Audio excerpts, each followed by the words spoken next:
right, so yesterday we talked about how to solve problems with inequalities involving the angles of triangles, and I introduced you to a couple theorems, including this theorem 510. All right, today what we're going to be talking about is using those inequalities of triangles, but involving sides of triangles, not angles.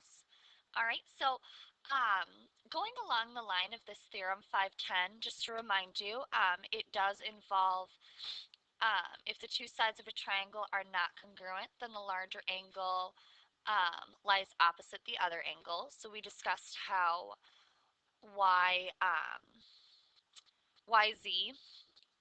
or sorry, xz is bigger than yz, and so therefore the opposite angle, meaning y, is going to be bigger than the measurement of angle z.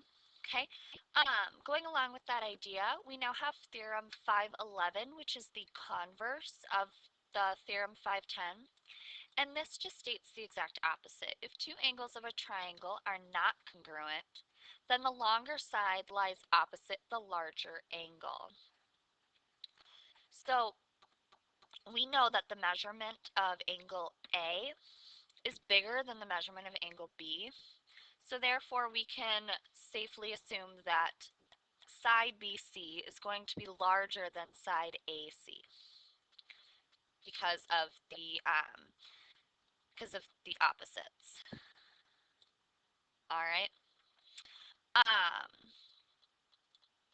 So with that in mind, we can actually use these theorems to solve real-world examples, which I know you started doing today a little bit during our work time today, but we're just going to review that a little bit in case you were confused. So we have a landscaper is designing a triangular deck. Why? I have no idea. She wants to place benches in the two larger corners. Which corners have the largest angles? All right, so we know the dimensions of the triangle. We know we have 27 feet, 18 feet, and 21 feet.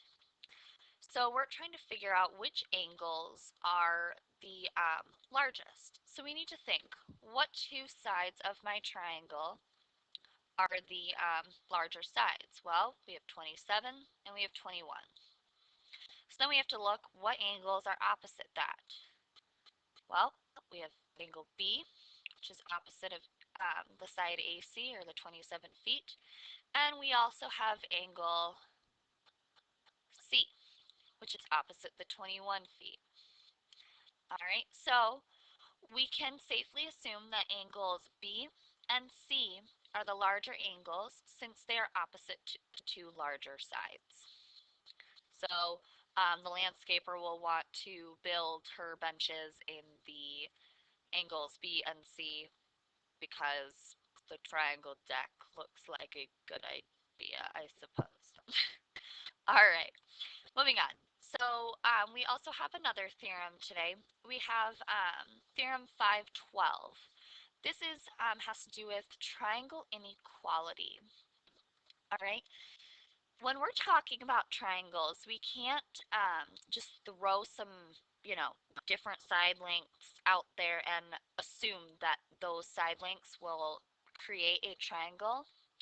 So this theorem has to do with what goes into making a triangle. So the theorem states the sum of the lengths of any two sides of a triangle is greater than the length of the third side. All right, so here's some examples that go along with this triangle. It's pretty self-explanatory. Just add them up. If they're bigger than the other side, then you're good. If they're not, it's probably not a triangle. All right, and it'll probably look something like that. All right. Okay, so we can also go through and do some work with this particular theorem. We have, can a triangle have sides with the given lengths? Explain.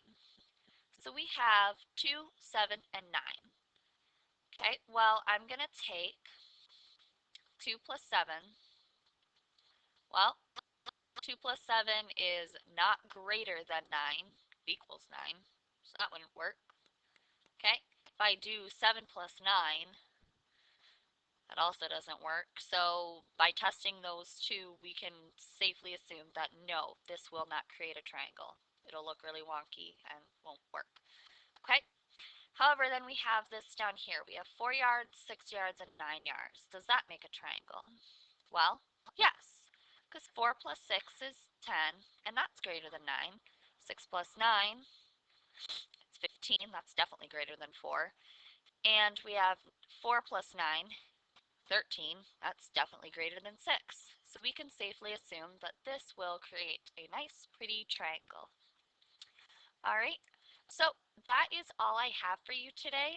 Make sure that you get those two theorems in your theorem section of your notebook. And please come to class with any questions. This is a fairly easy idea once you get the hang of it. All right, see you guys tomorrow.